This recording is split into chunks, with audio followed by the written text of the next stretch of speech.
গাজলের ১২ নম্বর জাতীয় সড়কে দেখা গেল এক অভিনব দৃশ্য। দণ্ডি কেটে চলেছেন এক যুবক। কোচবিহারের পুন্ডিবাড়ি গ্রামের বাসিন্দা, পেশায় ক্ষুদ্র ব্যবসায়ী বিভাস চক্রবর্তী মনের মানত পূরণে বাড়ি থেকে দণ্ডি কেটে কলকাতার দক্ষিণেশ্বরী মন্দিরের উদ্দেশ্যে রওনা হয়েছেন।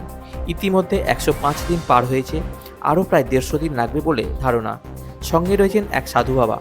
রাস্তার ধারে সামান্য জায়গায় বিশ্রাম নেন, নিজেই রান্না করে খান, কখনো আবার পথচারীরাই নিরামিষ খাবার খাওয়ান। বিশ্বাস ও ভক্তির টানে অক্লান্ত পরিশ্রমে এগিয়ে চলেছেন তিনি। বিভাস জানিয়েছেন, মায়ের মন্দিরে পৌঁছানোর পরেই তিনি প্রকাশ করবেন তার মানতের কথা। নাম কি? আমার নাম বিভাস চক্রবর্তী। বয়স? বয়স 30। আর বাড়িতে কে কে আছে? বাড়িতে আমার ওয়াইফ আছে, মা আছে, দাদা আছে, বোন দুটো বিয়ে হয়ে গেছে, বাবা নেই। কি করো বলছিলে? আমার ছোটো মোটো একটা দোকান আছে, কাবারিখানা আছে, ছোটো মোটো কাবাড়িখানা বলতে?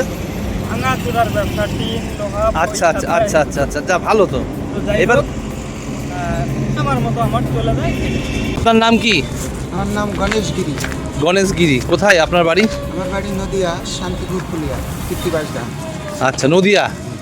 এদিকে কোথায় গেছিলেন? এদিকে আমি সুপড়া থানা 3 মাইল শ্মশানে ছিলাম। হ্যাঁ, ওখান থেকে করছি। তারপর হঠাৎ করে ওনার সঙ্গে? হ্যাঁ, ওনার একটা লোকের দরকার ছিল, তারপরে কথাবার্তা হলো, ঠিক আছে আমি যাব।